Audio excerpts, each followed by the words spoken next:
dipersembahkan oleh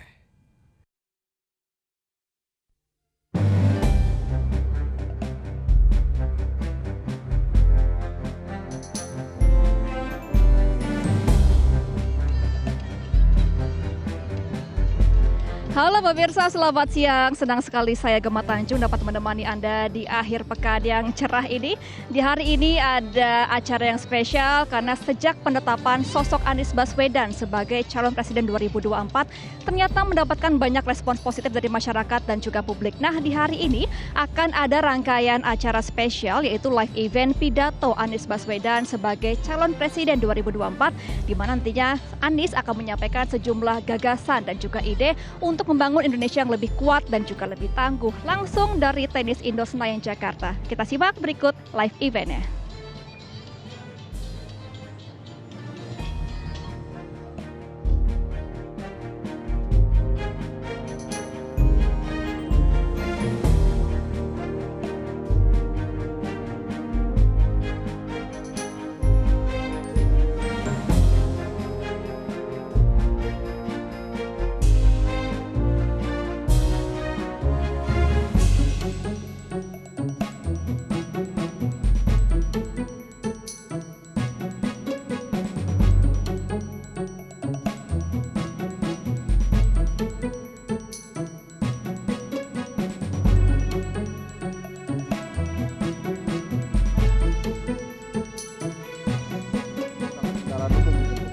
Jalan ke sini untuk ikut serta dalam acara yang diselenggarakan oleh relawan Anies Baswedan. Nah, ngomong-ngomong soal Jakarta nih, Bang Hensat sendiri melihat bagaimana sih perjalanan sosok seorang Anies Baswedan dari Gubernur DKI Jakarta, akhirnya lengser dengan terhormat ya, kemudian juga diusung menjadi calon presiden di tahun 2024. Bagaimana dia melihat gerak-gerik ya?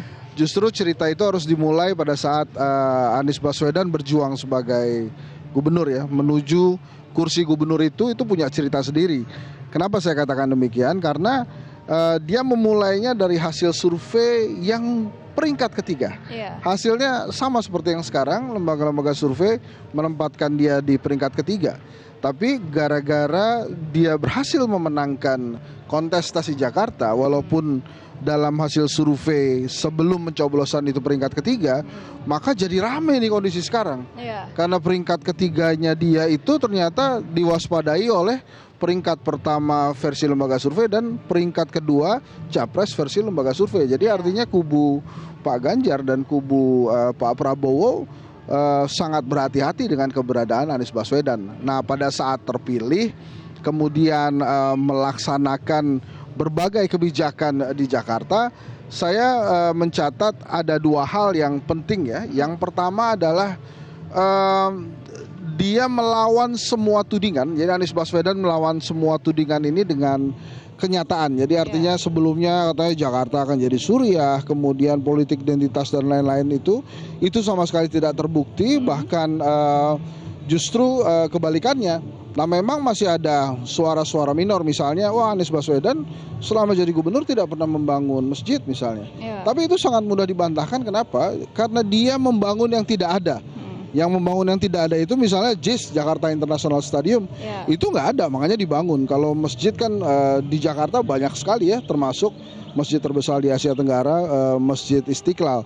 Nah, selama perjalanan Anies Baswedan itu yang membuktikan dengan kenyataan, itulah yang diterima dengan baik oleh warga Jakarta. Kemudian catatan kedua yang menurut saya penting, bagaimana Anies Baswedan menghadirkan keadilan di Jakarta, kesetaraan di Jakarta. Jadi artinya itu diwujudkan dengan baik, dan salah satu hal yang paling mudah terlihat adalah mengendara bermotor. Walaupun tantangannya sampai hari ini adalah bagaimana mentertibkan mengendara bermotor, tapi seorang Anies dengan prinsip keadilan sosialnya itu memperbolehkan kendaraan bermotor melewati jalan-jalan yang sebelumnya oleh gubernur sebelumnya dilarang. Nah, itu beberapa catatan saya, Mbak Gemma. Dan ternyata secara politik itu membuat tingkat kesukaan Anies Baswedan menjadi lebih meningkat, terutama di seluruh Indonesia ya. Akhirnya makanya respon banyak sekali berdatangan, respon positif.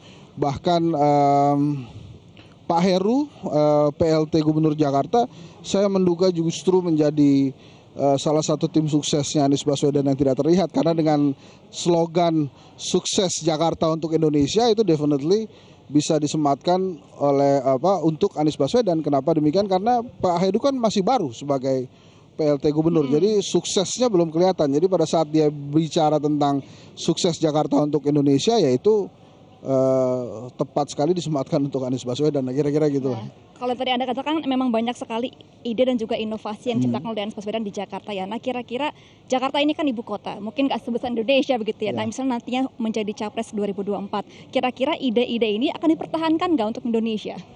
Saya yakin Mas Anies akan mempertahankan beberapa hal ya, dan hal-hal baik di Jakarta pasti akan dipertahankan dan dilanjutkan. Saya rasa sama, Pak Ganjar juga demikian, Pak Prabowo juga demikian. Sebetulnya buat rakyat Indonesia kan melihatnya gampang. Bila rakyat Indonesia ingin Indonesia seperti Jakarta, jadi artinya maju, kemudian teratur dan lain-lain, bahagia warganya ya silakan pilih Anies Baswedan. Tapi kalau memang kemudian menginginkan Indonesia seperti Jawa Tengah, ya silakan pilih Mas Ganjar Pranowo. Atau bila dilihat dari berbagai kebijakan, ya silakan pilih Pak Prabowo. Sebetulnya hal-hal itu yang terlihat jelas. Nah, Anies Baswedan kan selama di Jakarta bagaimana dia mewujudkan kesetaraan, keadilan sosial itu yang berkali-kali disampaikan dan dituangkan dalam kebijakan-kebijakannya. Nah, makanya menurut saya nanti pada saat memimpin Indonesia sangat mungkin dia juga akan menghadirkan keadilan sosial, terutama memperkecil ketimpangan ekonomi dan membuat Indonesia akan lebih baik. Karena memang gini Gemma, dalam komunikasi politik ya, itu kalau presiden sudah 2 periode, maka presiden yang baru nantinya yang ditunggu oleh masyarakat itu adalah presiden yang membawa gerakan perubahan.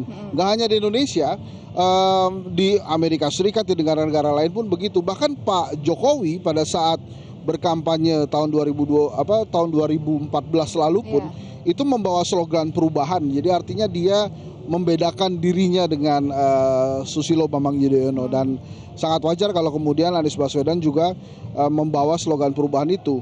Waktu Obama melawan George Bush Junior, kalau saya tidak salah di Amerika, dia juga membawa slogan perubahan, change, yes we can, gitu ya.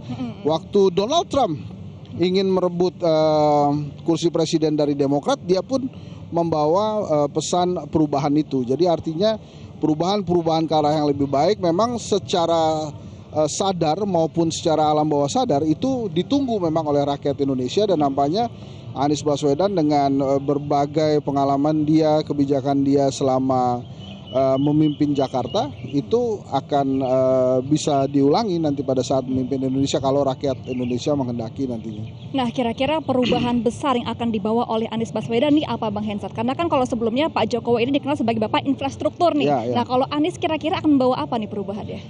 Kalau menurut saya banyak hal yang bisa diperbaiki ya. Kalau dari sisi infrastruktur Pak Jokowi banyak membangun gitu ya, walaupun juga banyak juga yang perlu kita evaluasi.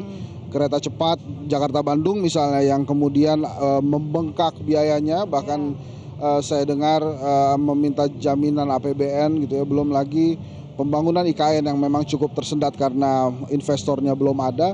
Saya rasa Mas Anies akan lebih fokus pada bagaimana perbaikan ekonomi di Indonesia terjadi gitu ya. Kemudian bagaimana keadilan sosial juga terjadi, kesetaraan berbagai elemen masyarakat dalam menikmati Indonesia, quote and quote. Dan kemudian juga dia akan bagaimana mengembalikan demokrasi ke arah yang seharusnya, termasuk juga pengentasan kemiskinan dan pemberantasan korupsi.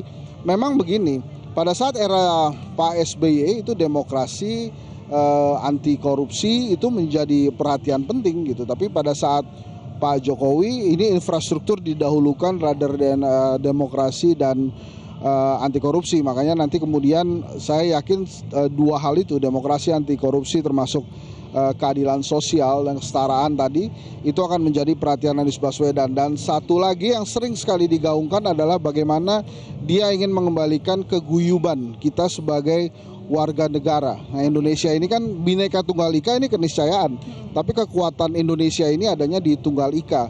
Nah, dari berbagai pidato, dari berbagai pesan yang disampaikan oleh Anies Baswedan, nampaknya dia concern sekali terhadap keguyuban Indonesia, kembali lagi tanpa perpecahan, minimal tidak ada lagi hal-hal yang menakut-nakuti bahwa Indonesia ini terpecah. Bahkan untuk pemilu saja isu perpecahan itu terus-menerus digaungkan, padahal pemilu seharusnya karena sebuah ritual memilih pemimpin baru itu harusnya menyatukan dan riang gembira.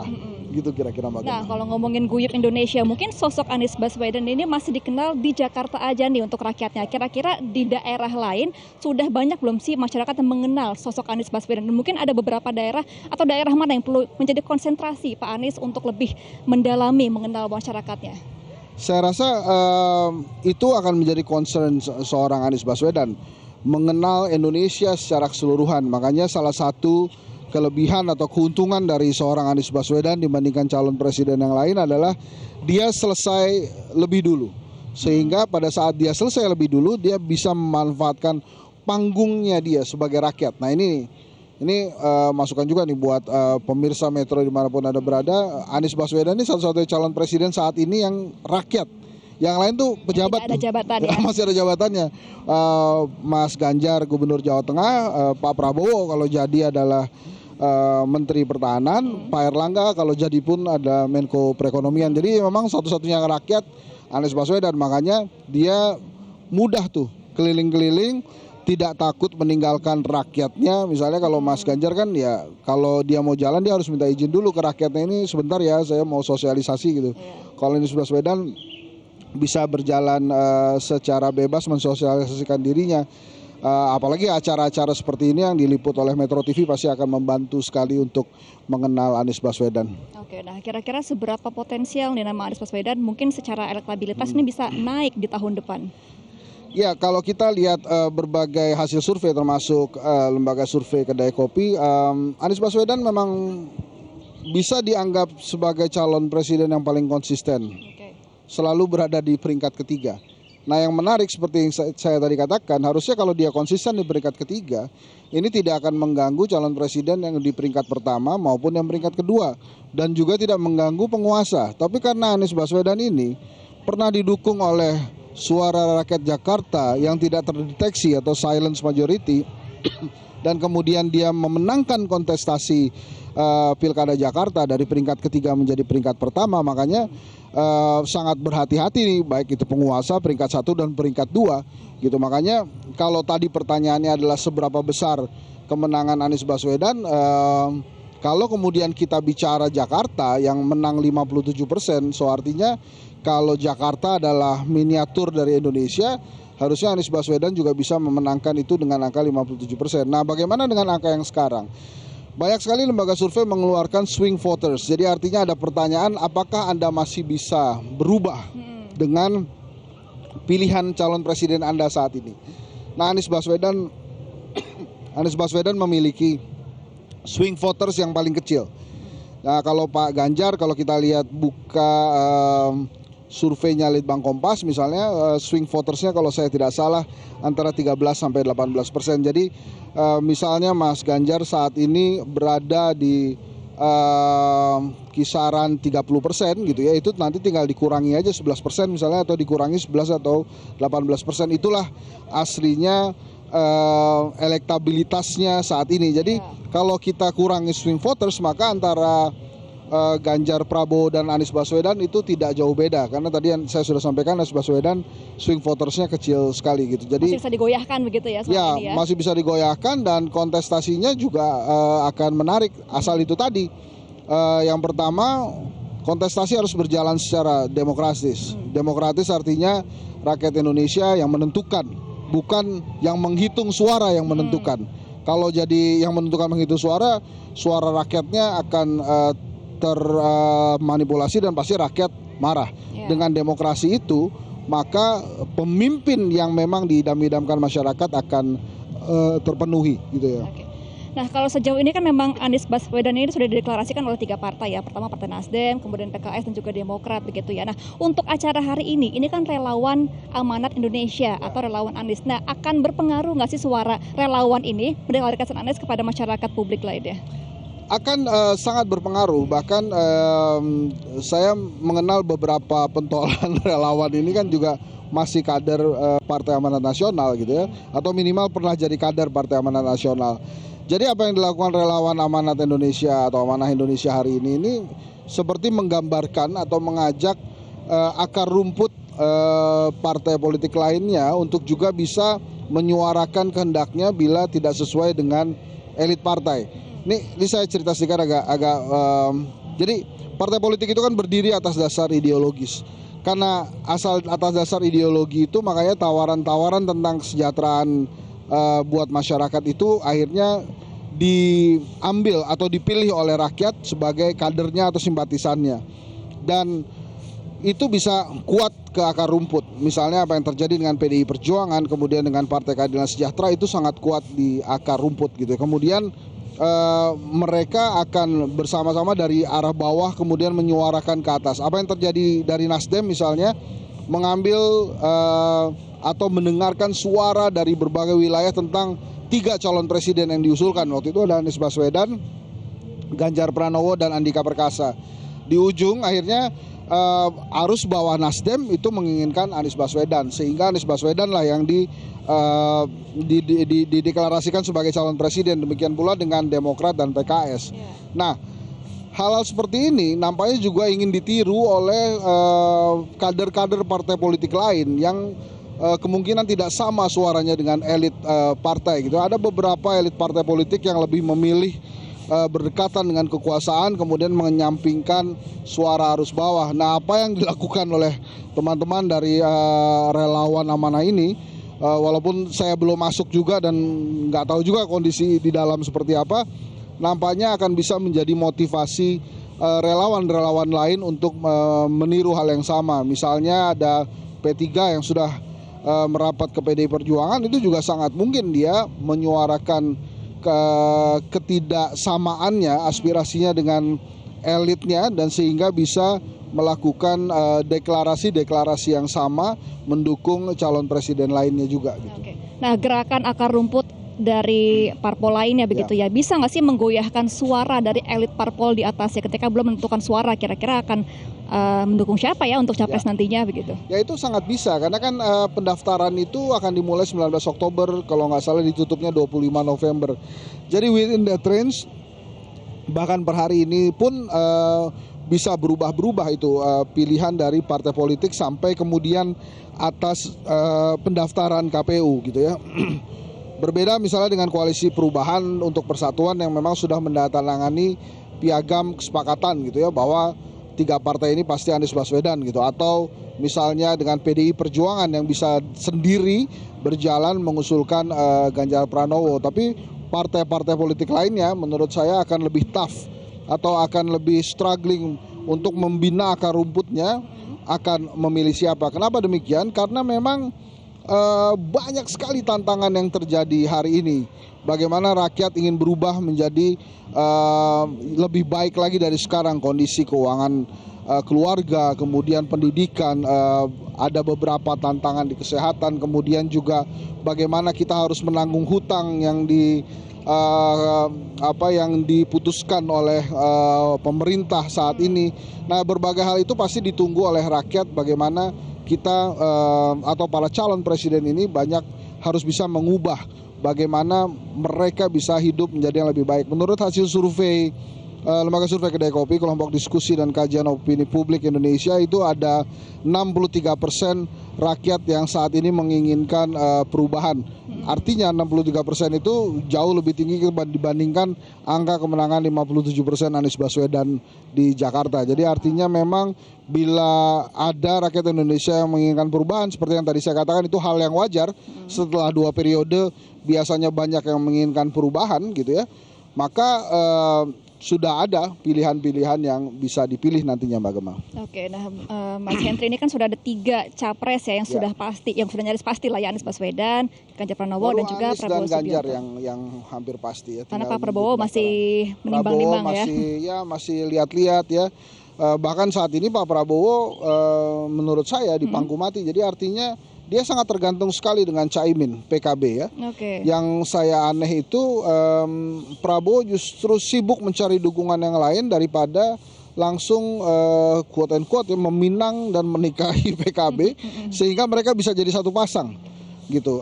Kalau Pak Berarti masih ada Prabowo potensi bubar deh kira-kira atau bagaimana? karena nih, Bang? begini, PKB itu kan sangat tegak lurus kepada Pak Jokowi. Jadi kalau kemudian PKB memutuskan masuk ke koalisi besar dan kemudian Gerindra tidak memutuskan untuk bergabung dengan koalisi besar, artinya dia harus mencari teman lain.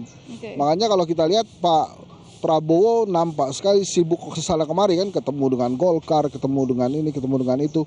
Padahal kalau memang niatnya adalah maju sebagai kontestan untuk ketiga kalinya sebagai calon presiden, itu harusnya dia langsung saja engage dengan PKB, dengan Caimin. Nah itu sudah otomatis dia bisa maju sebagai calon presiden nantinya. Oke. Tinggal daftar memang, tapi notabene dia sudah bisa. Tapi kalau kemudian masih menunggu, ini ada resiko. Dia bisa saja tidak menjadi kontestan, artinya hanya nonton saja karena tidak dapat mitra koalisi, atau akhirnya dia memilih untuk menjadi calon wakil presiden. Baik itu calon wakil presidennya Mas Anies ataupun Mas Ganjar gitu ya. Makanya kalau Pak Prabowo memang agak riskan. Berbeda dengan Pak Ganjar yang posisinya menurut saya sama dengan Mas Anies, tinggal memilih calon wakil presiden, kemudian bersama-sama melakukan sosialisasi gitu ya. Nah makanya Gemma, saya memprediksi sangat mungkin Pak Ganjar dalam waktu dekat akan mengundurkan diri dari jabatannya sebagai Gubernur Jawa Tengah. Ada 2 alasan saya kenapa mengatakan seperti itu. Yang pertama, dia pasti ingin mengejar ketertinggalan sosialisasi dari Anies Baswedan. Iya. Kemudian yang kedua, dia harus memberi contoh kepada rakyatnya bahwa sebagai pemimpin dia tidak meninggalkan rakyatnya begitu saja, tapi dia mengundurkan diri baik-baik, pamit baik-baik kepada rakyatnya untuk mengejar cita-cita sebagai Presiden Republik Indonesia mungkin nantinya. Nah, hal-hal simpel seperti ini atau beberapa yang menarik nanti terjadi di politik Indonesia ini kita akan begini terus sampai nanti ditetapkan oleh KPU setelah 25 November. Jadi Siapa pasangan sahnya? pasangan-pasangannya. Nah, nanti kita lihat apakah 2, 3 atau 4. Per hari ini masih bisa 4. Jadi artinya tadi misalnya Pak Prabowo dengan Caimin, kemudian Pak Erlangga bahkan bisa hanya dengan PAN gitu ya. Itu bisa maju. Nah, kemudian ada Mas Anies dan Mas Ganjar. Tapi kalau kemudian saya melihat konstelasi hari ini, bagaimana istana Pak Jokowi sangat sibuk gitu ya mencari calon penggantinya. Ini kan mirip headhunter nih Pak Jokowi akhirnya ini kan nyari calon presiden, nyari calon wakil presiden. Nampaknya ujungnya kita hanya akan melihat 2 pasang calon, yaitu Anies Baswedan dan Ganjar Pranowo beserta wakil-wakilnya. Nah, kalau ngomongin soal cawapres ya, Mas Henry, kira-kira kalau untuk pendamping Anies ini akan mencari sosok seperti apa? Karena kan pihak partai menyerahkan sepenuhnya kepada Anies ya. Kira-kira yang akan dipinang oleh Anies sebagai cawapres ini bagaimana sosoknya? Mas Anies sudah menyampaikan 5 kriteria ya. Jadi yang pertama adalah bisa membantu pemenangan, kemudian bisa membantu dia dalam pemerintahan nantinya, kemudian memperkuat koalisi perubahan untuk persatuan. Yang keempat dan kelima ini setia di garis perubahan tuh artinya pada saat Mas Anies sekarang berjuang untuk berada di garis perubahan, si calon wakil presiden ini nggak gampang nginjak rem sama kopling nih, jadi harus tetap ngegas juga. Nah yang kelima ini sangat Anies Baswedan, jadi artinya duit tunggal. Mas Anies minta calon wakil presidennya ada klik sama dia. Nah klik ini yang mungkin per hari ini masih dicari-cari ya, misalnya. Tapi ada nggak yang mendekati sosoknya dari kelima kriteria itu? Nah kalau itu biar partai politik yang jawab. Jangan, saya sebagai pengamat melihatnya ada beberapa yang dekat. Dari dalam partai politik sendiri atau di dalam koalisi kan ada Mas AHY.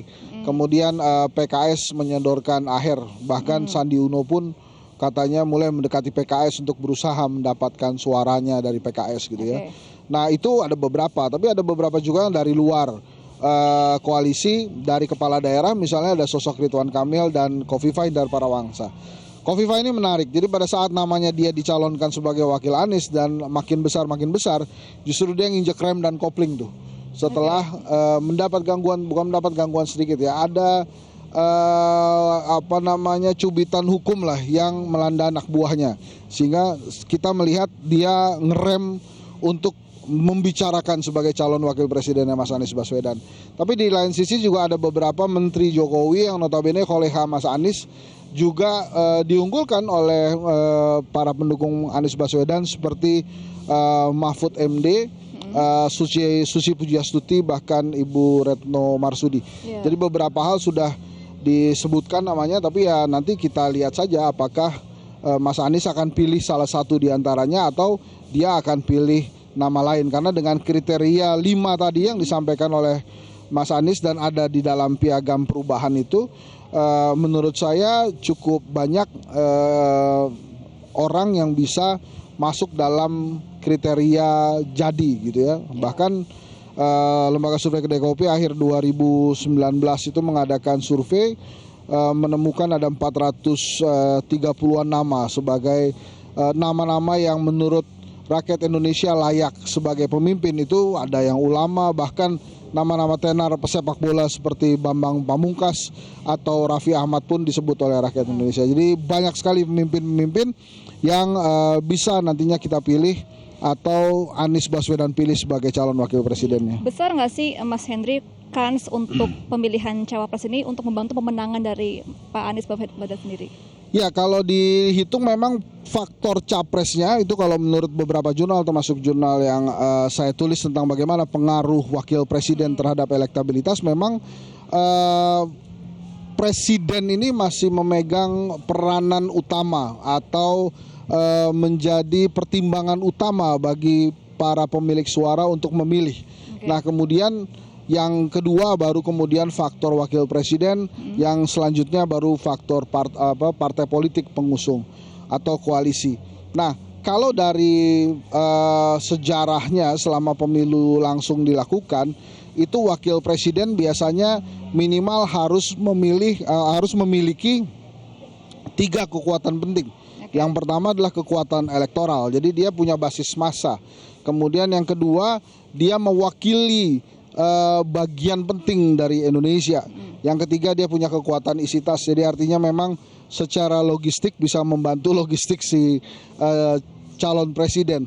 Sayangnya memang sejarah itu baru mencatatkan untuk periode pertama 1 nama, yaitu Muhammad Yusuf Kalla.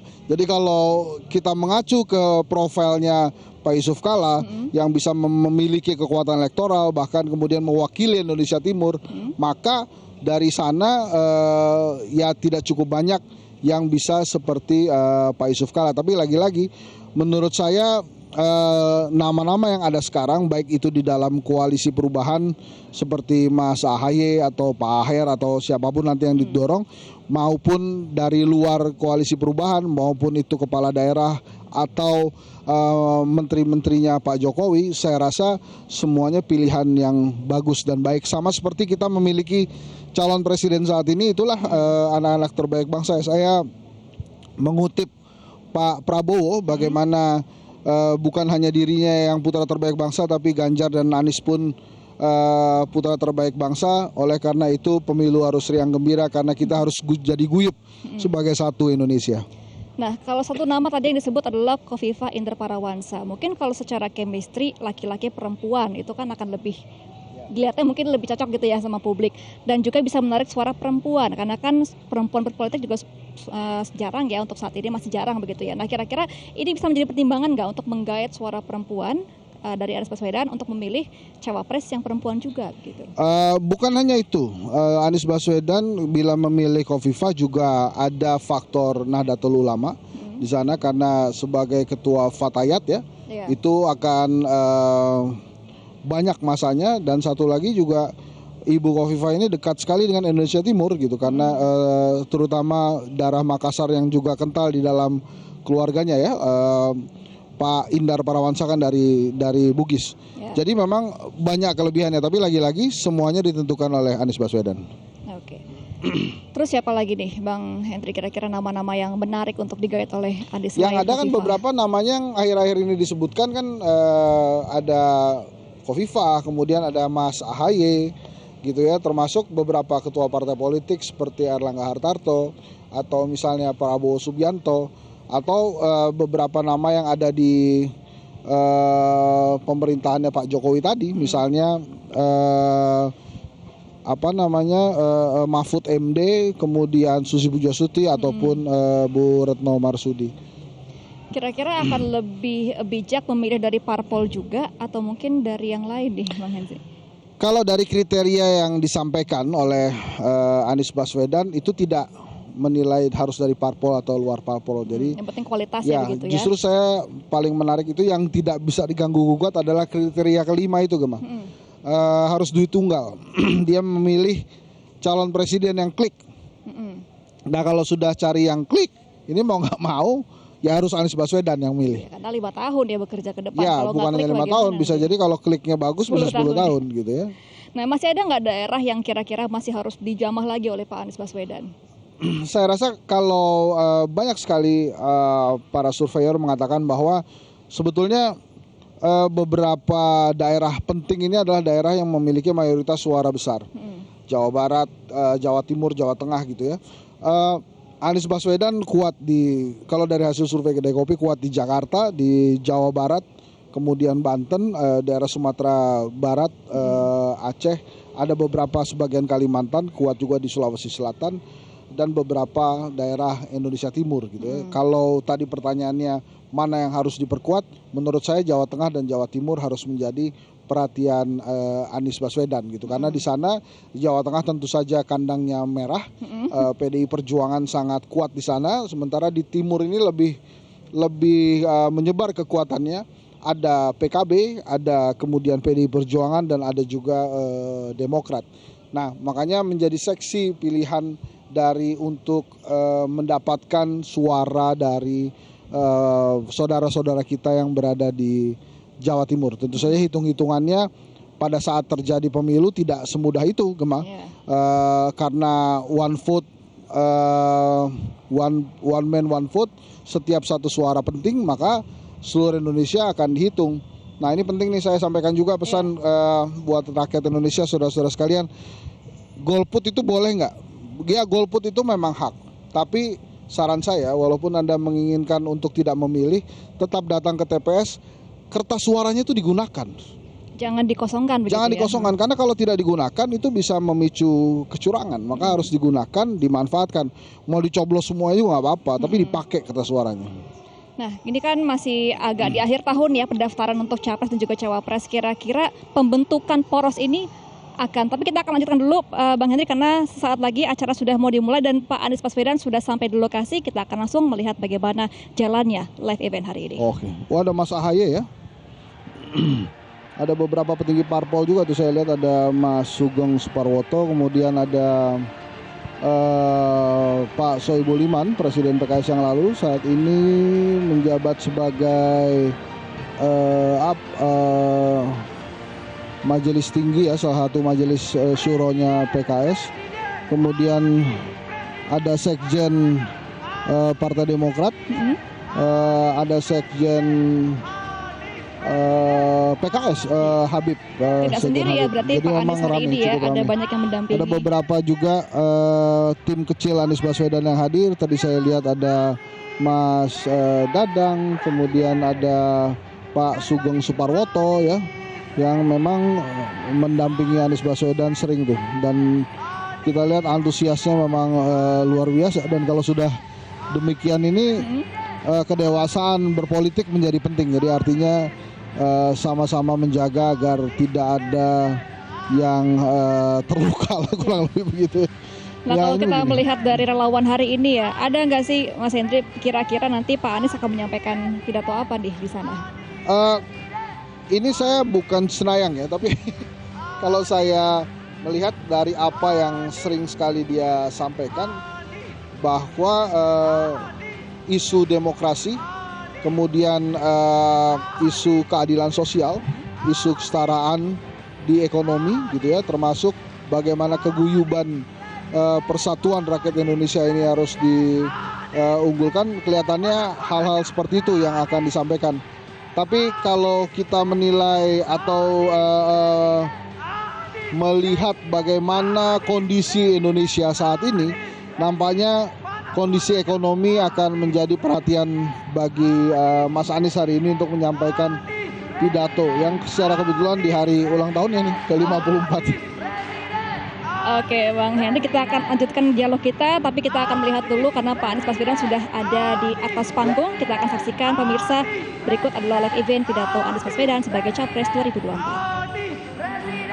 Anies Presiden, Anies Presiden, Anies Presiden, Anies Presiden, Anies, Anies, Anies, Anies Presiden, Anies, Anies, Anies, Anies, Anies, Anies, Anies, Anies, Anies, Anies, Anies, Anies, iya yang suara kita, Anies, Anies Presiden, Anies Presiden, Anies Presiden, Anies Presiden, Anies Presiden, Anies Presiden, Anies Presiden, Anies Presiden, Anies, Anies, Anies, Anies, Anies Presiden, Anies, Anies, Anies, Anies, Anies, Anies, Anies. Tangannya di atas, tangannya di atas, balik tangannya di atas.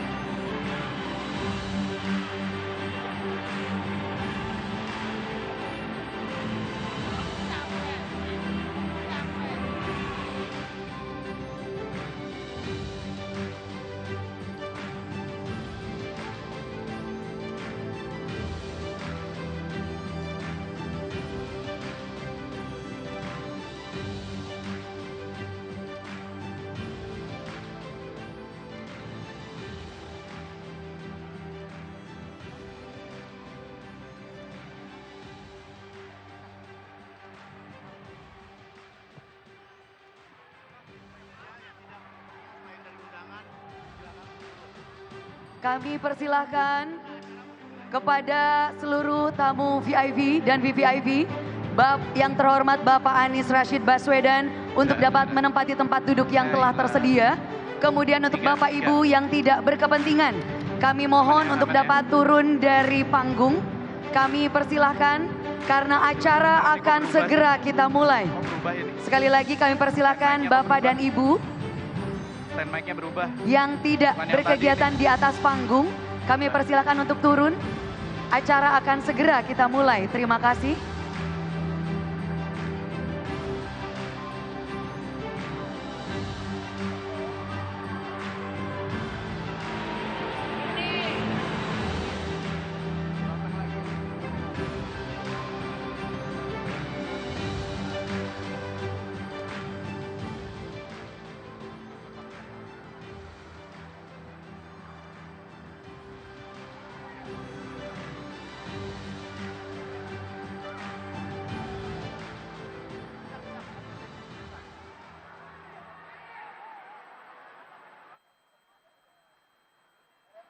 Juga akan ada pengukuhan pengurus relawan Anies Pembacaan untuk kedepannya akan membantu memenangkan sosok Anies Baswedan sebagai calon presiden di tahun 2024.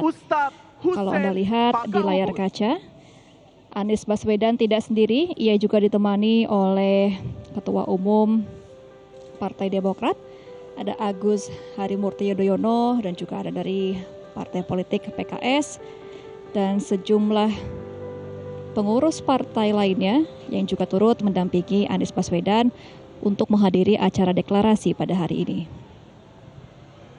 Assalamualaikum warahmatullahi wabarakatuh. Kasih minum buat gemuk. Minum. Jangan lu mesti minum kan. A'udzu billahi minasy syaithanir rajim.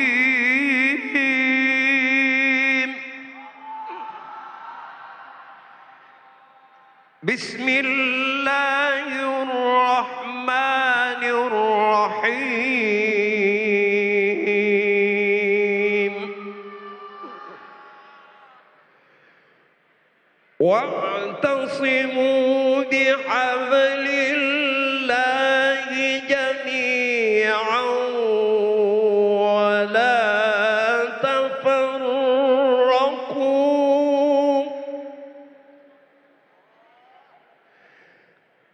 واذكروا نعمة الله عليكم إذ كنتم أعداء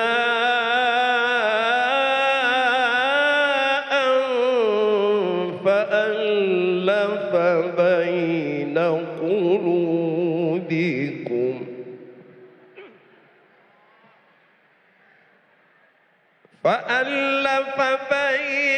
قلوبكم فأصبحتم بنعمته إخوانا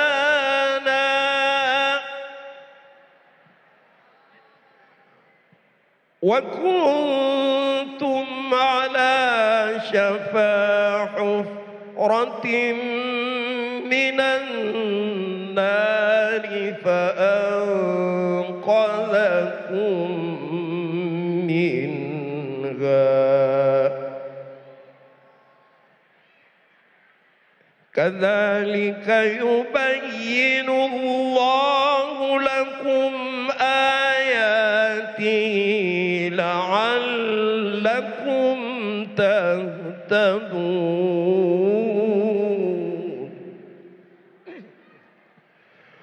ولتكن منكم أمة يدعون إلى الخير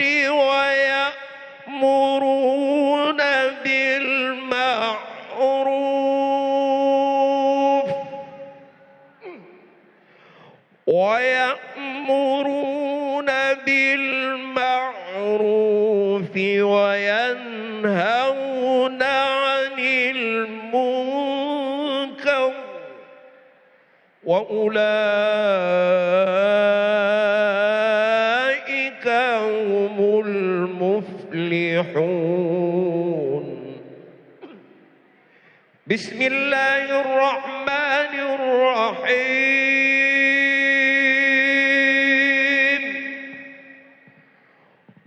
وقل جاء الحق وزهق الباطل إن الباطل كان زهوقا وننزل من القرآن ما هو شفاء ورحمة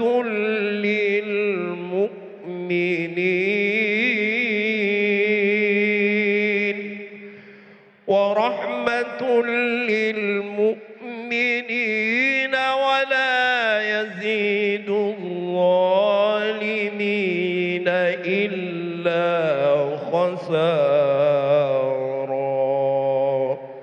صدق الله العظيم. Assalamualaikum warahmatullahi taala wabarakatuh.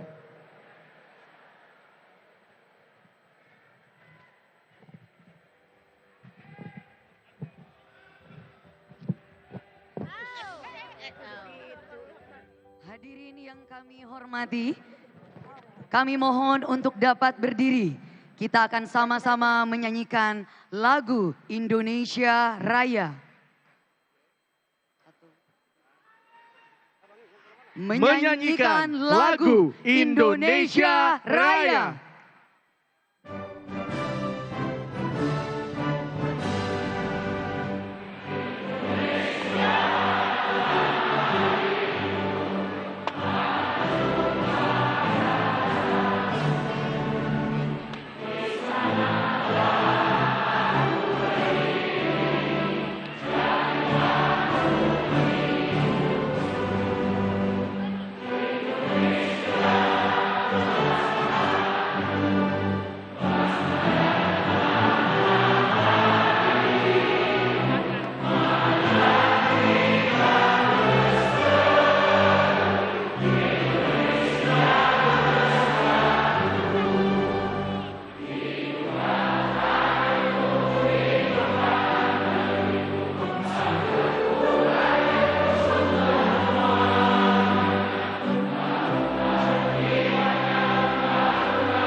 Hadirin dipersilakan duduk kembali.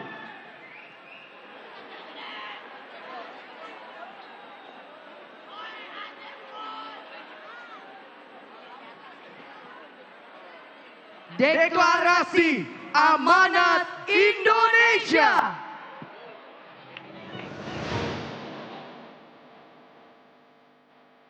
Kegelisahan yang sama terhadap situasi dan kondisi bangsa, menghadirkan kesadaran bahwa momentum pemilu 2024 adalah saat yang tepat untuk mengusung agenda perubahan untuk persatuan.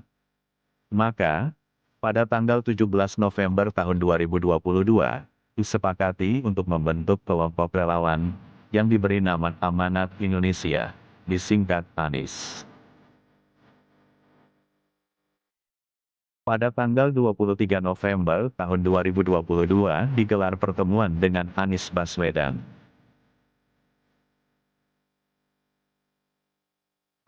Amanat Indonesia menitipkan dua amanat.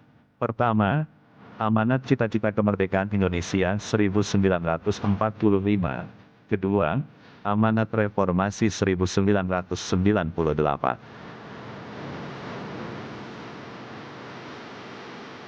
Dan dilanjutkan dengan pernyataan pers oleh pendiri Amanat Indonesia.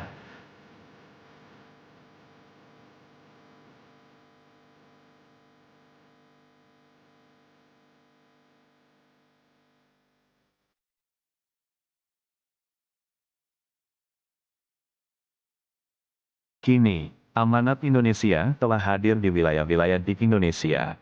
Amanat Indonesia juga berkolaborasi membangun koalisi kuning, hijau, biru, bersama Forum Kabah Membangun, dan Go Anies.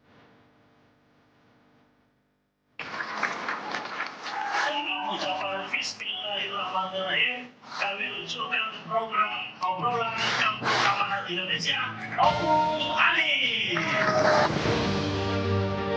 Melalui program andalan, Obrolan Kampung Amanat Indonesia atau Opung Anies yang telah diluncurkan pada tanggal 20 Maret tahun 2023 di Kampung Palmerah, Jakarta Barat.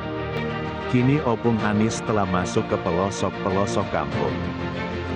di Jawa Barat, Sumatera Barat, Sulawesi Tengah dan Maluku Utara. Dan obrolan kampung akan terus bergerak melakukan sosialisasi Anies dan edukasi politik di titik basis warga kampung di akar rumput. Siap, penuh mendukung. Anies, amanat Indonesia akan terus bergerak demi menjemput perubahan untuk persatuan. Dengan satu tekad, 2024 Anies Presiden.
agar diikuti. Deklarasi. Kami dengan ini menyatakan satu, berdirinya perkumpulan relawan Anies Amanat Indonesia. Dua, mendukung Anies Baswedan sebagai calon Presiden Republik Indonesia tahun 2024. 3. Bertekad bulat. Bekerja sama. Berjuang keras. Menangkan Anies sebagai presiden. Untuk Indonesia yang lebih baik. Jakarta 7 Mei 2023. Atas nama Anies Amanat Indonesia.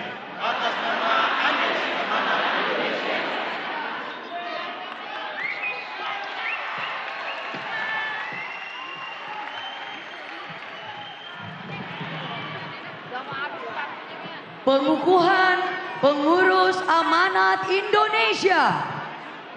Dengan mengucap Bismillahirrahmanirrahim, saya kukuhkan saudara-saudara sebagai pengurus amanat Indonesia. Penyerahan Pataka Amanat Indonesia oleh Anies Baswedan, calon Presiden Republik Indonesia, kepada Bung Sahrin Hamid, Koordinator Nasional Amanat Indonesia.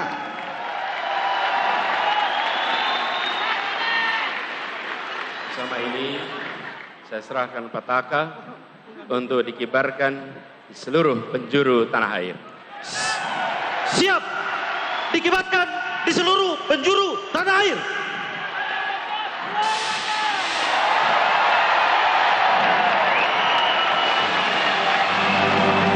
Selamat kami ucapkan atas penyerahan Pataka Amanat Indonesia oleh Anies Baswedan, calon Presiden Republik Indonesia, kepada Bung Sahrin Hamid, Koordinator Nasional Amanat Indonesia.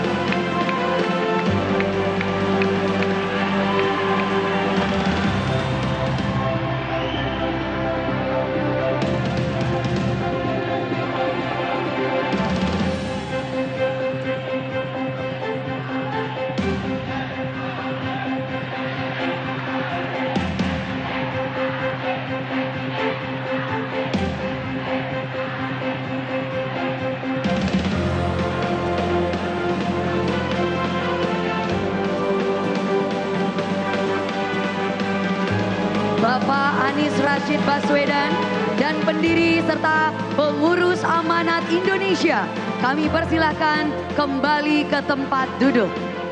Hadirin dipersilahkan duduk kembali.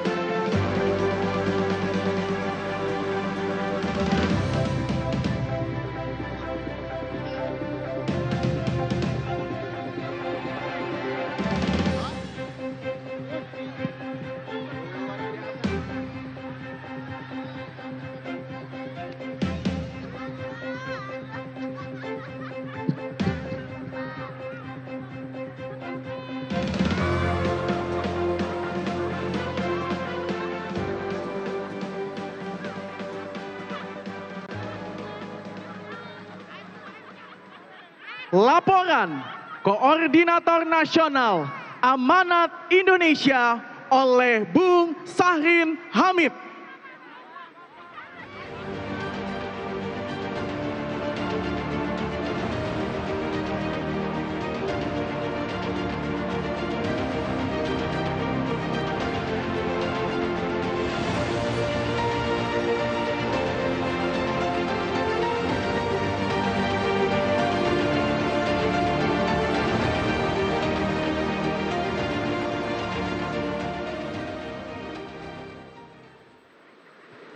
Yang terhormat dan kami banggakan, Bapak Anies Baswedan yang telah berkenan hadir di tempat ini bersama kita semua.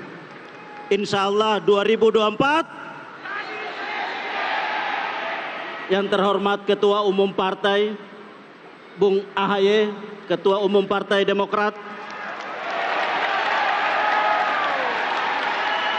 Bapak Ahmad Sayhu, Presiden PKS, Wakil Ketua Umum Nasdem Bapak Ahmad Ali, segenap pendiri Amanat Indonesia yang sangat kami hormati dan banggakan, dan seluruh ketua relawan, pimpinan relawan yang juga kami banggakan. Assalamualaikum warahmatullahi wabarakatuh. Dalam masa Syawal ini, kami ingin menyampaikan takabbalallahu minna wa minkum takabbal ya karim, minal aidin wal faizin, mohon maaf lahir dan batin. Alhamdulillah, hari ini telah dilakukan prosesi deklarasi dan pengukuhan Amanat Indonesia pada hari ini. Dan untuk itu, ini adalah merupakan komitmen kita akan terus berjuang bersama Koalisi Perubahan untuk Persatuan dalam rangka untuk memenangkan Anies Presiden pada 2024. Selanjutnya adalah bahwa dalam menentukan calon presiden dari pilihan-pilihan yang ada sebenarnya sederhana dengan menggunakan dua pendekatan. Yang pertama adalah pendekatan sandingkan, dan yang kedua adalah bandingkan. Sandingkan antara sosok dengan sosok, antara capres dengan capres. Jangan menyandingkan antara sosok dengan kesempurnaan. Tentunya itu akan sangat jomplang. Nah, maka dari itu, dengan menyandingkan Anies Baswedan dengan capres-capres yang lain, maka insya Allah dengan 3 ukuran. Yang pertama adalah asal-usulnya, yang kedua adalah rekam jejaknya, dan yang ketiga adalah gagasan tentang Indonesia masa depan. Dari segi asal-usulnya, orang tua dari Bapak Anies Baswedan dari pendidik.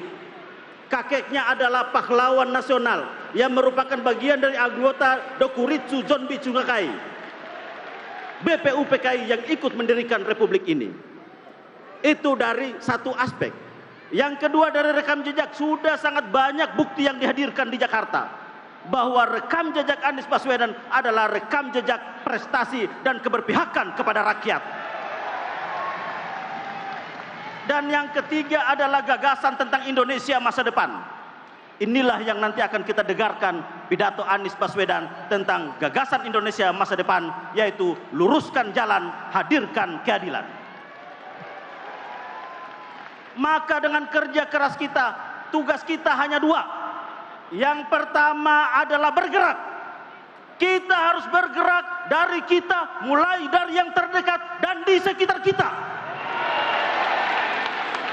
Yang kedua adalah merangkul semua yang kita hadapi, merangkul semua golongan, merangkul semua kalangan untuk memenangkan Anies Baswedan. Bung Karno mengatakan Sammen Bondeling van alle krachten. Kita harus bersatu untuk kita kuat. Bagaikan kalbulnyanun marsus, bagaikan bangunan yang kokoh. Dengan ini maka insya Allah 2024 Anies Presiden. Insya Allah 2024 Anies Presiden, maka rakyat hanya minta satu hal. Apa yang rakyat minta? Rakyat minta jadilah petugas rakyat. Manuel Quezon, Presiden Persemakmuran Filipina, John F. Kennedy, Presiden Amerika, pernah mengatakan bahwa my loyalty to the party ends when my loyalty to the country begins. Loyalitas saya, kesetiaan saya kepada partai berakhir ketika kesetiaan saya kepada negara dimulai. Maka insya Allah dengan ini semua, maka 2024 Anies Baswedan. Terima kasih. Billahi taufiq wal hidayah. Wassalamualaikum warahmatullahi wabarakatuh.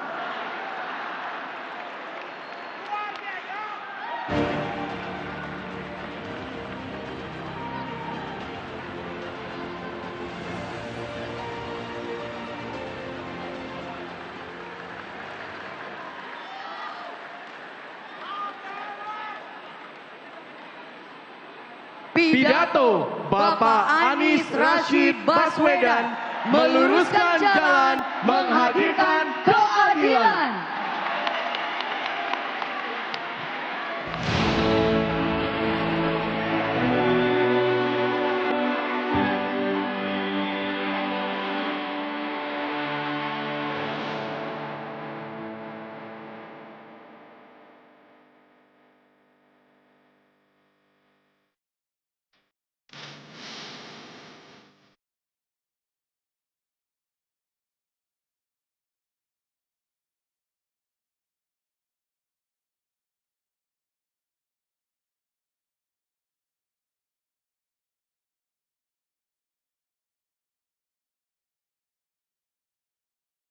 Anies Rashid Baswedan terlahir dari keluarga akademisi dan pejuang. Ayahnya, Dr. Andes Rashid Baswedan, merupakan mantan dekan Fakultas Ekonomi sekaligus wakil rektor Universitas Islam Indonesia. Ibunya, Profesor Dr. Aliyah Rashid, ialah guru besar Universitas Negeri Yogyakarta. Anies Baswedan juga cucu dari seorang pahlawan nasional, pejuang kemerdekaan Indonesia, Abdurrahman Baswedan, yang juga pernah mengemban tugas sebagai Menteri Penerangan. Jiwa kepemimpinan Anies sudah terlihat dari masa SMA. Kala itu, Anies terpilih menjadi Ketua Organisasi Intra Sekolah se-Indonesia. Anies juga terpilih mengikuti program pertukaran pelajar selama 1 tahun di Amerika Serikat.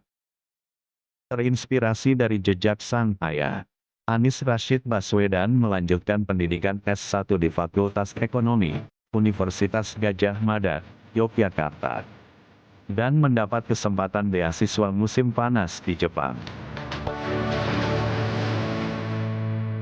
Terlepas dari semangat belajarnya, di dunia pergerakan mahasiswa, Anies dikenal sebagai aktivis HMI sekaligus Ketua Umum Senat Mahasiswa UGM. Sebelum akhirnya mendapatkan beasiswa pendidikan Master Bidang International Security and Economic Policy di Universitas Maryland, Amerika Serikat.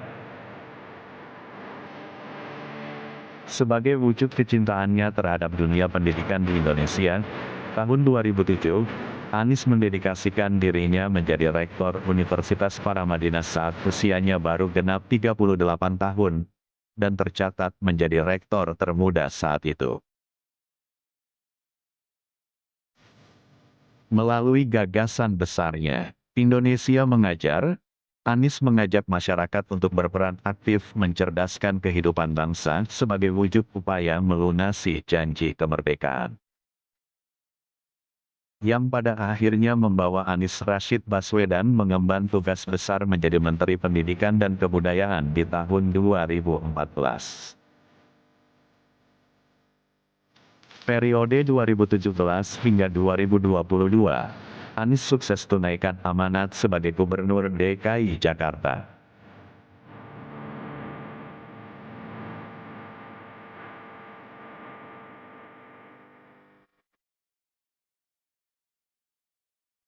Dengan segenap rekam jejak dan gagasan untuk menghadirkan perubahan untuk persatuan, maka Partai Nasional Demokrat, Partai Keadilan Sejahtera dan Partai Demokrat menetapkan Anies Baswedan sebagai bakal calon Presiden Republik Indonesia tahun 2024.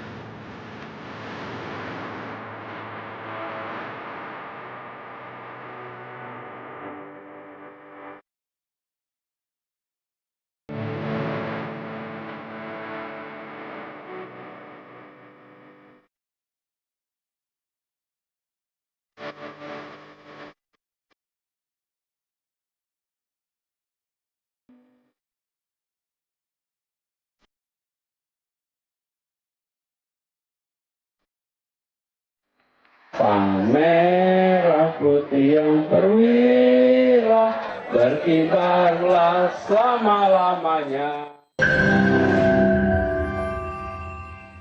Anies Presiden. Anies Presiden. Anies Presiden. Anies Presiden. Indonesia. Anies Presiden.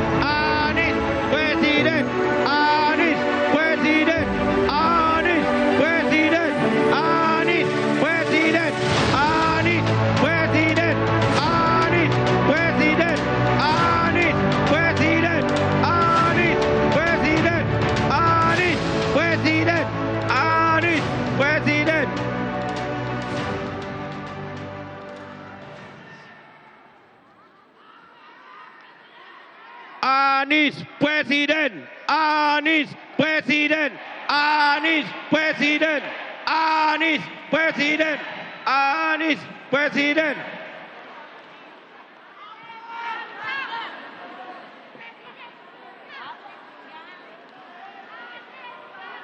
Bismillahirrahmanirrahim. Assalamualaikum warahmatullahi wabarakatuh.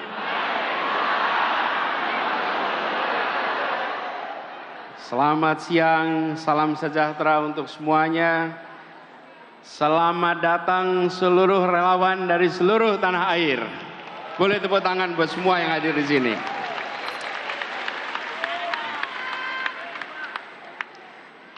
Yang saya hormati seluruh jajaran pimpinan pengurus Amanat Indonesia, khususnya ketuanya, Bung Sahrin Hamid. Beri tepuk tangan untuk seluruh jajaran Amanat Indonesia. Yang saya hormati, hadir bersama kita, Ketua Umum Partai Demokrat, Mas Ahaye. Beri tepuk tangan untuk Mas Ahaye.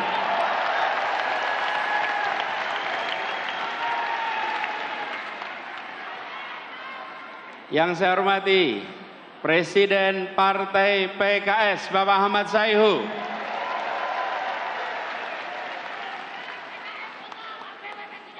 Dan juga Wakil Ketua Umum Partai Nasdem, Bapak Ahmad Ali.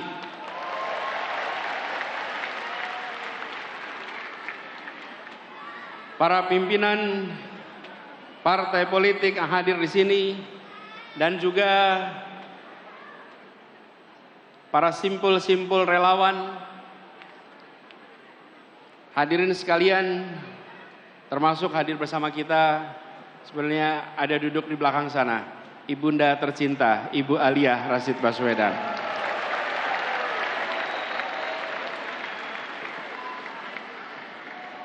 Alhamdulillah, senang sekali pada hari ini bisa berjumpa dengan teman-teman semua. Hadir di tempat ini di ruang lapangan tenis indoor, nampaknya jumlah yang hadir lebih banyak daripada yang diduga. Barangkali berikutnya kita bisa pakai Jakarta International Stadium.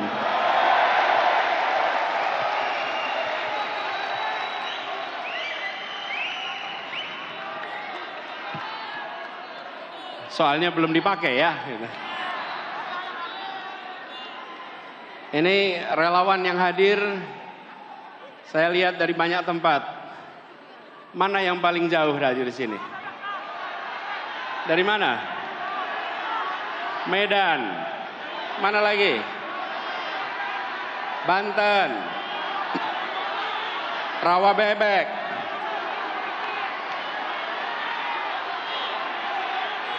Sukabumi, Kalimantan, Ambon, Cirebon, Tanah, Pekanbaru,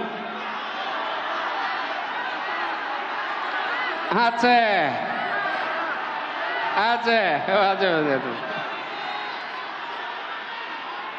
Alhamdulillah, kita berkumpul dari berbagai tempat. Karena itu izinkan kepada semua, saya memulai dengan menyampaikan ucapan selamat Idul Fitri mumpung kita masih di bulan Syawal. Minal aidin wal faizin, taqabbalallahu minna wa minkum. Mohon maaf lahir dan batin. Insya Allah amal ibadah kita di bulan puasa kemarin diterima oleh Allah dan kita berhasil mencapai derajat muttaqin. Dan semoga semangat yang kita dapatkan selama kita menjalankan ibadah di bulan suci Ramadan akan menjadi modal bagi perjuangan kita di bulan-bulan ke depan. Saudara-saudara sekalian, Bapak Ibu yang saya hormati, kita berada di tahun 2023. Bila kita tengok kembali perjalanan bangsa ini, bukan perjalanan yang singkat, yang kecil, tapi perjalanan yang panjang dan besar. Saya ingin dalam kesempatan ini menengok ke depan dengan melihat perkembangan sejak awal bangsa ini terbentuk. Indonesia adalah masyarakat di Nusantara yang pada tahun 1928, lokasinya di Jakarta, memutuskan untuk menjadi satu bangsa, memutuskan untuk menjadi satu tanah air dan satu bahasa persatuan. Sebuah keputusan besar untuk menjadi Indonesia di 1928. Itulah satu yang pertama. Menjadi satu bangsa dengan satu bahasa persatuan. Lalu kemudian kita berjalan 17 tahun kemudian kita mendapatkan satu yang kedua, yaitu satu negara. Kita merdeka menjadi sebuah negara Republik Indonesia. Ini adalah satu yang kedua. Dan pada saat Republik ini berdiri, para pendiri Republik bukan hanya menyusun cita-cita. Semua rakyat berjuang untuk apa? Menghadirkan yang disebut dengan janji kemerdekaan. Janji kemerdekaan. Itu tahun 1945. Ini satu yang kedua. Satu yang ketiga. Di tahun 50 kita kembali menegaskan bahwa Indonesia bukan kumpulan negara kecil-kecil, tapi kita adalah sebuah negara kesatuan Republik Indonesia. Ada yang disebut dengan istilah mosi integrasi, menjadi satu. Ini satu yang ketiga, menjadi satu negara kesatuan. Tetapi pada saat itu kepulauan ini masih terpisah-pisah satu sama lain. Kita belum menjadi satu kesatuan wilayah. Yang ada adalah antar pulau, ada lautan, dan lautan itu bukan bagian dari Indonesia. Karena itu kemudian tahun 57 ada yang disebut sebagai Deklarasi Juanda yang menyatakan bahwa seluruh wilayah air di dalam bagian dari negara Indonesia dijadikan sebagai satu teritori tahun 57. Tapi perjuangannya tidak sebentar. Dunia tidak mau langsung mengakui.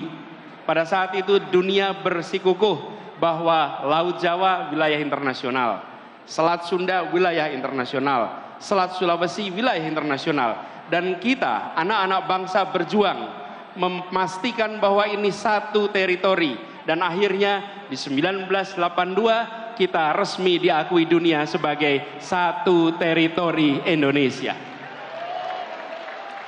Inilah satu yang keempat, menjadi satu bangsa, menjadi satu negara, satu kesatuan, dan satu wilayah. Satu wilayah. Inilah kondisi kita hari ini. Tetapi hari ini kita juga harus menengok ke depan. Kenyataannya hari ini, ya wilayah kita satu, ya bahasa kita satu, ya negara kita satu. Tetapi kemakmurannya masih berbeda-beda. Betul? Karena itu ke depan kita berbicara tentang melaksanakan janji kemerdekaan. Janji kemerdekaan ini ada kalimat terakhir dalam pembukaan Undang-Undang Dasar 45, yaitu menghadirkan keadilan sosial bagi seluruh rakyat Indonesia. Inilah yang kita akan arah ke depan. Satu perekonomian, satu kesemakmuran. Bukan kemakmuran tinggi di satu kota dan rendah di wilayah lain. Bukan kemakmuran tinggi di satu pulau dan lemah di tempat lain. Kita ingin ketimpangan-ketimpangan seperti ini dibereskan untuk semuanya. Apa itu satu kesemakmuran? Satu kemakmuran, satu kesemakmuran. Izinkan saya cerita pengalaman kami di Jakarta. Bapak Ibu sekalian yang tinggal di Jakarta, Jakarta ini terdiri dari berapa kabupaten kota? 6. 5 di daratan, 1 di kepulauan. Saya beri contoh, ada satu pulau yang kalau di peta hanya nampak seperti titik. Di situ disebut sebagai Sang Penjaga Utara.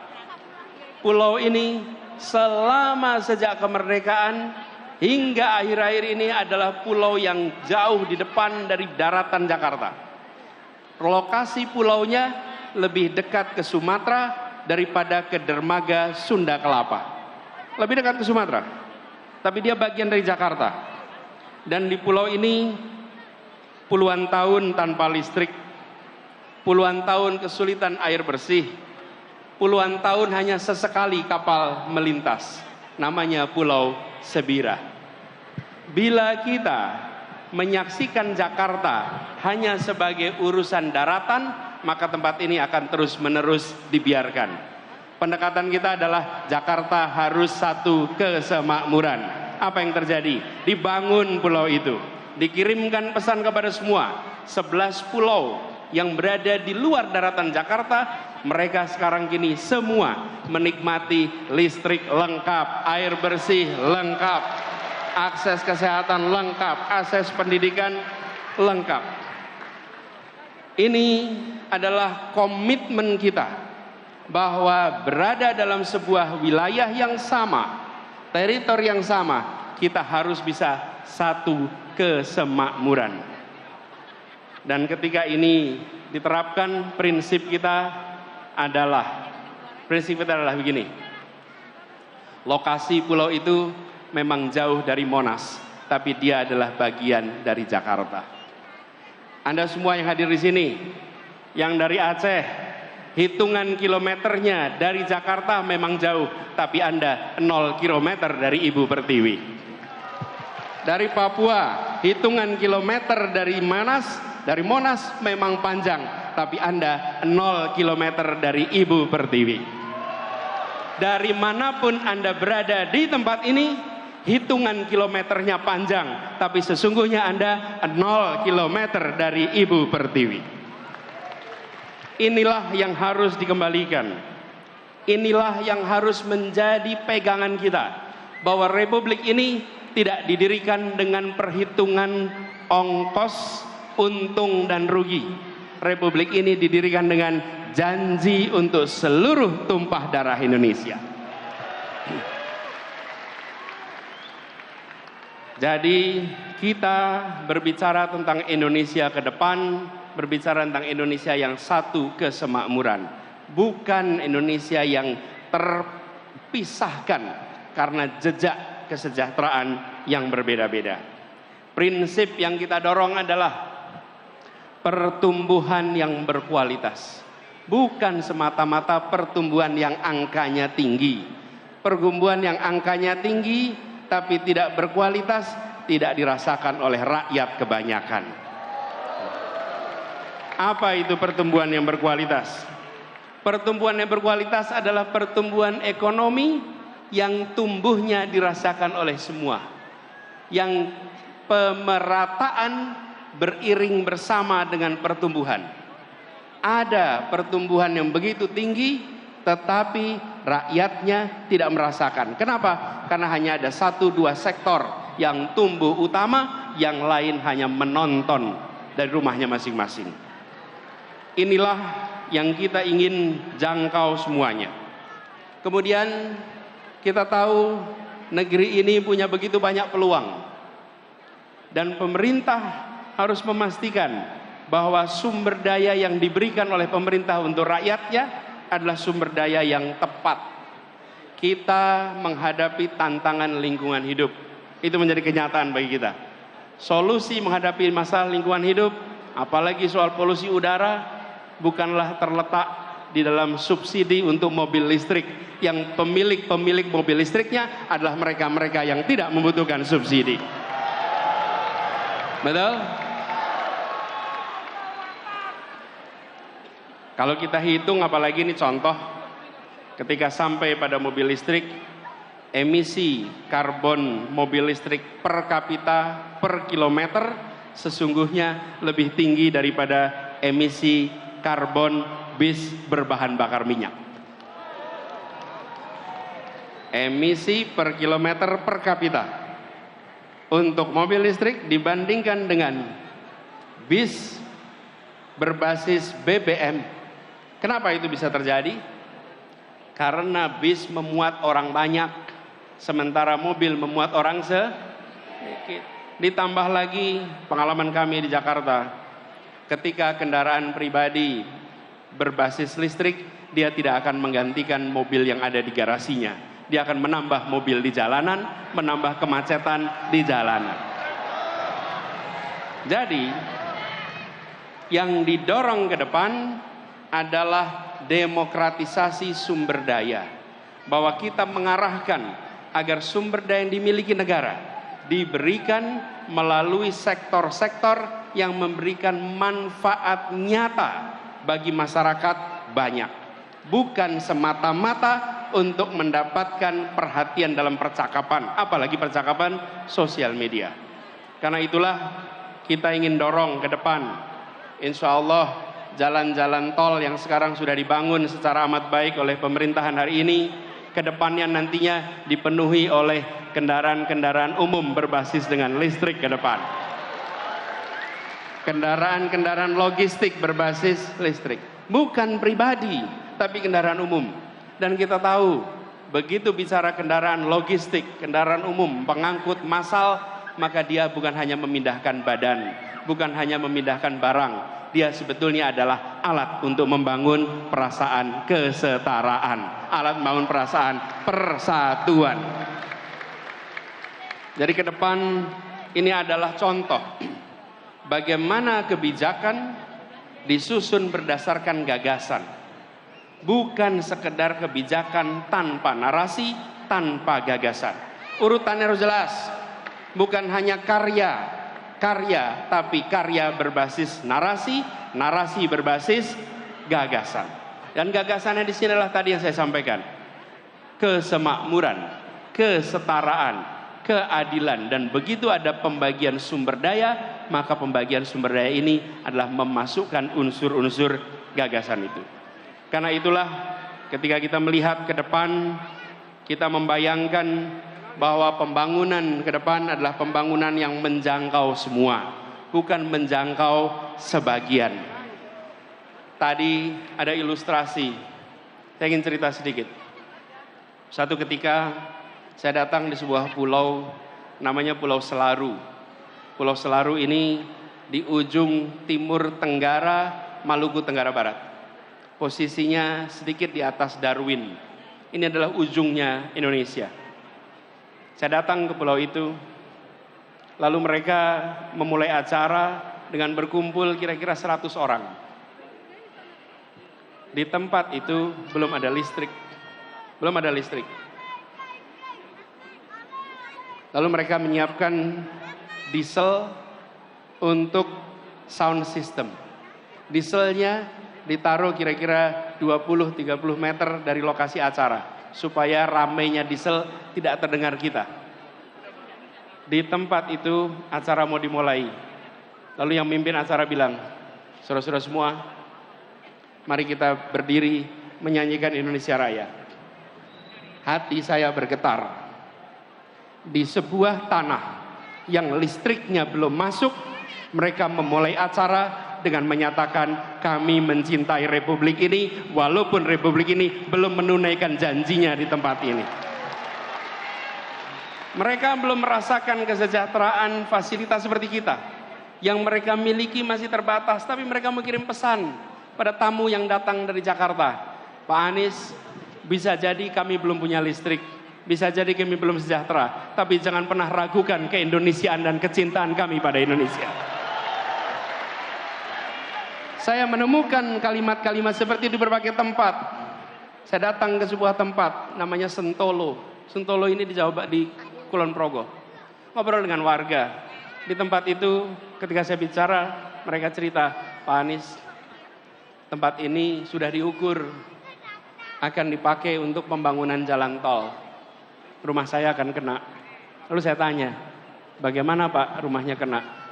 Oh nggak apa-apa Pak, biarkan tanah ini dipakai untuk pembangunan, karena ini adalah untuk kepentingan negara, ini untuk kepentingan masyarakat banyak.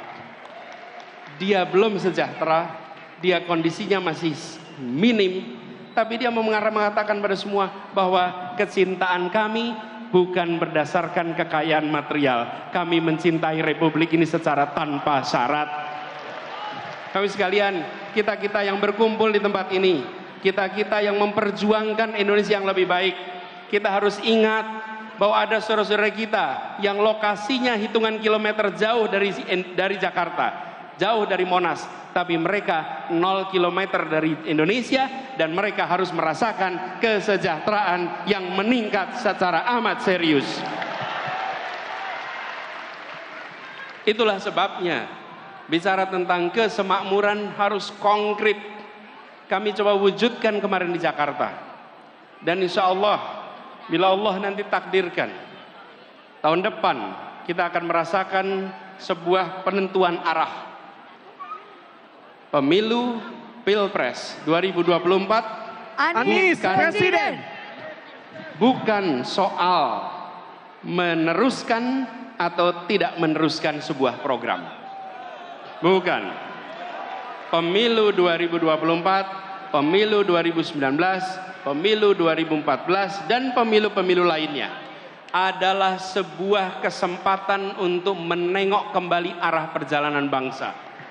Republik ini didirikan dengan cita-cita, dengan janji menghadirkan keadilan bagi semua. Kita harus ingat, merdeka bukan hanya untuk menggulung kolonialisme, merdeka adalah untuk menggelar keadilan bagi semuanya. Merdeka menggelar kesejahteraan bagi semuanya. Dalam perjalanan ini, setiap 5 tahun sekali kita berhenti. Kita berhenti menengok kembali ke titik asal. Apakah kita masih berada di dalam rute yang benar untuk meraih cita-cita itu? Seperti kalau kita melakukan pengembaraan. Pengembaraan, pecinta alam berjalan memasuki medan alam terbuka, mereka bawa kompas. Tentukan tujuannya, titik awalnya di sini. Setiap 1 jam sekali, setiap 5 kilometer sekali mereka berhenti.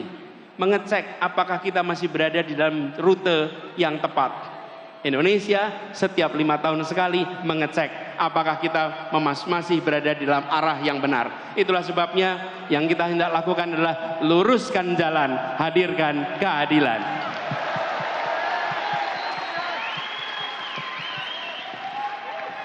Teman-teman semua, para relawan dan semua simpatisan pendukung yang saya hormati, saya berkali-kali mengatakan bahwa relawan itu adalah pribadi-pribadi mulia. Relawan tidak dibayar bukan karena tak bernilai, tapi karena tak ternilai harganya. Perjuangan ke depan kita ingin meluruskan jalan. Dan meluruskan jalan ini kita berhadapan dengan sebuah kompetisi. Kompetisi gagasan, kompetisi rencana, kompetisi rekam jejak. Dan dalam kompetisi ini kita akan berhadapan dengan lawan yang memiliki sumber daya yang luar biasa besar.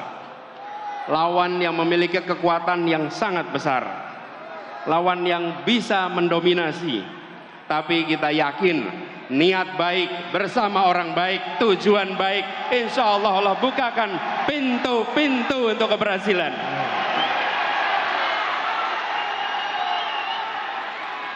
Kita tidak pernah gentar dengan ukuran material. Kita akan tunjukkan kekuatan spiritual yang kita miliki untuk meraih yang dijanjikan oleh Republik ini. Ini bukan tentang satu orang, ini bukan tentang satu partai, ini adalah tentang nasib masa depan bangsa kita dan anak-anak dari bangsa kita. Jaga kemuliaan perjuangan ini. Jaga kehormatan perjuangan ini. Kirimkan pesan-pesan yang mempersatukan. Kirimkan pesan-pesan yang menunjukkan bahwa kami tidak jual murah idealisme itu. Kami junjung tinggi idealisme itu. Tunjukkan bahwa kita punya rekam jejak yang baik, punya rekam gagasan yang baik, punya rekam karya yang baik. Karena kita punya itu semua, kita tidak perlu berbohong. Kita tunjukkan kenyataan. Bila rekam jejak kita bermasalah, bila rekam gagasan kita bermasalah, bila rekam karya bermasalah, baru di situ ada kebohongan-kebohongan. Betul? Karena itu kalau kita menyaksikan ada kebohongan di produksi, sebenarnya itu adalah cerminan rasa tidak percaya diri atas yang dimilikinya. Jadi kita tidak perlu memproduksi kebohongan. Tidak perlu memproduksi itu semua. Tunjukkan kenyataan dan biarkan kenyataan memenangkan pertarungan gagasan, memenangkan pertarungan rekam jejak, memenangkan pertarungan karya.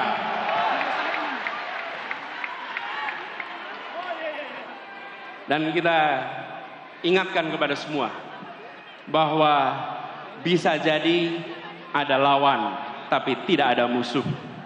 Kita tunjukkan kepada semua bahwa kita saudara sebangsa. Ya, kita berlawanan gagasan, ya kita berlawanan rekam jejak, tapi kita bukan musuh.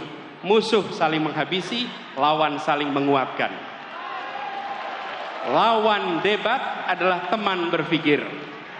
Lawan badminton adalah teman olahraga. Lawan voli adalah teman olahraga.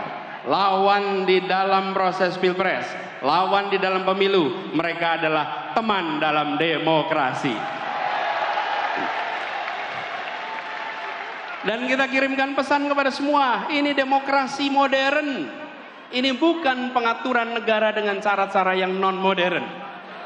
Di dalam demokrasi modern, saya ingatkan beberapa hari yang lalu, bahwa di dalam proses ini semua tidak ada kekuasaan yang berpindah. Tidak ada kekuasaan yang hilang. Kekuasaan itu tetap dan terus berada di tangan rakyat Indonesia. Yang berpindah itu adalah kewenangan untuk melaksanakan kekuasaan rakyat. Dan tiap 5 tahun sekali rakyat yang memegang kekuasaan menitipkan kewenangan itu secara bergantian. Inilah negara modern. Inilah negara demokrasi modern. Karena itu, bila ada yang berpandangan khawatir kehilangan kekuasaan, maka sesungguhnya dia tidak paham prinsip-prinsip dasar demokrasi. Karena kekuasaan itu tidak hilang, kekuasaan itu tidak berpindah. Kekuasaannya ada pada saudara-saudara semua rakyat Indonesia.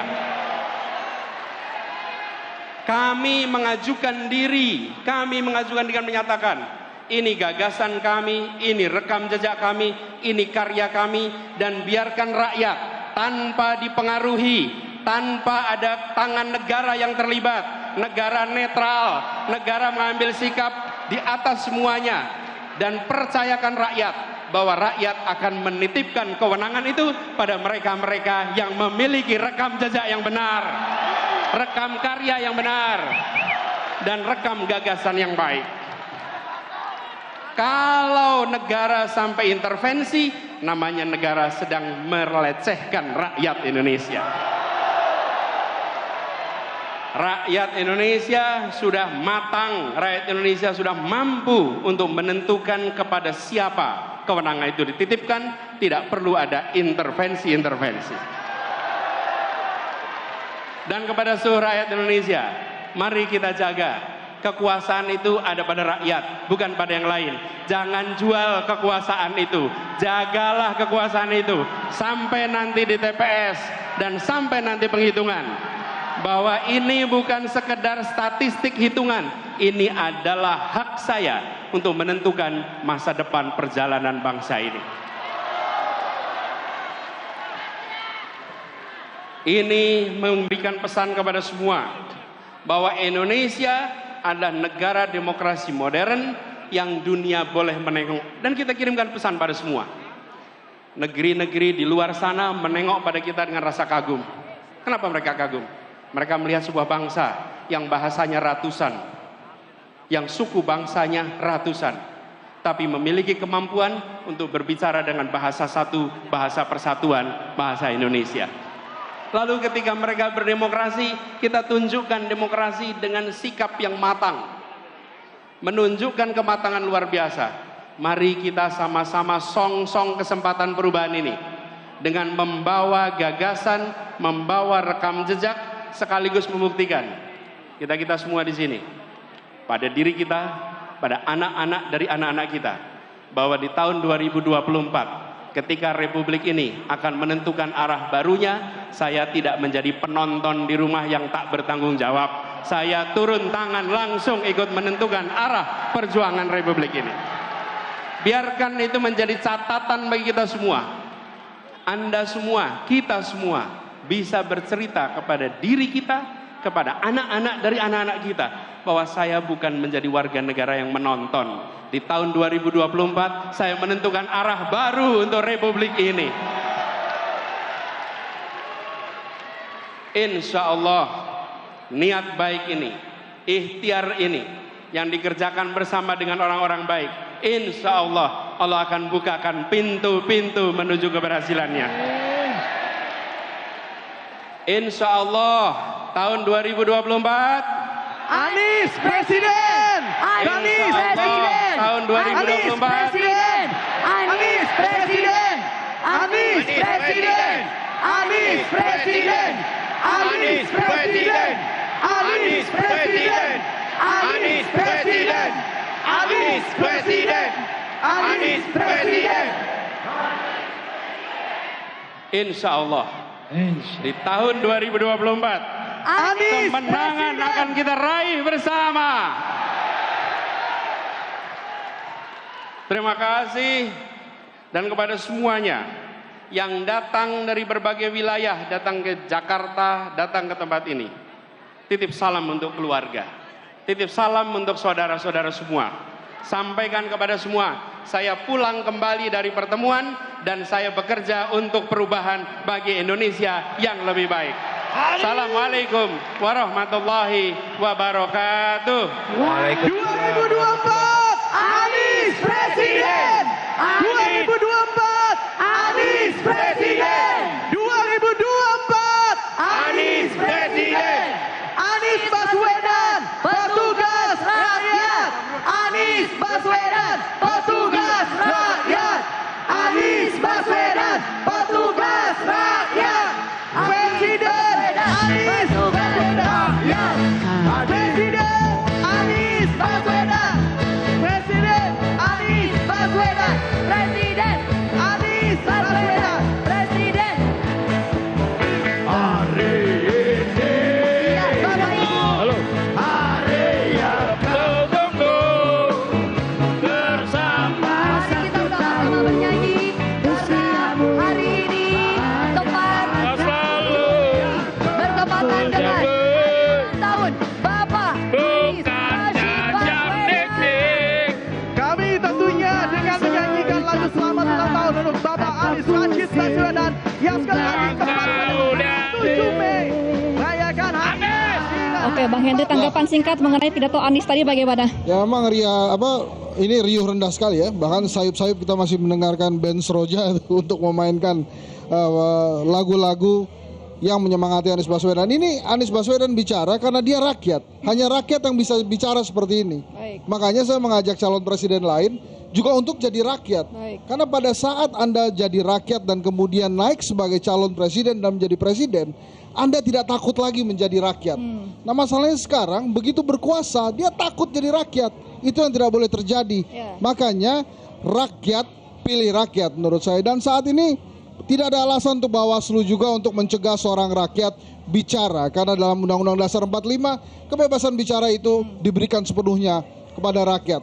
Jadi sebagai calon presiden yang memang satu-satunya dari rakyat, perlu dicontoh juga, dan penguasa jangan takut kembali untuk menjadi rakyat, karena lagi-lagi kedaulatan adalah di tangan rakyat. Oke, baik. Terima kasih Bang Hendy Satrio sudah bergabung bersama kami di Sama-sama, event hari ini. Gemma. Semoga menginspirasi semua pemirsa di rumah ya, Ya. yang sedang menonton live PDD. Pemirsa, demikian rangkaian live event untuk hari ini. Saya Gemma Tanjung, segenap kru yang bertugas mengucapkan terima kasih atas perhatian Anda. Sampai jumpa. Sampai jumpa.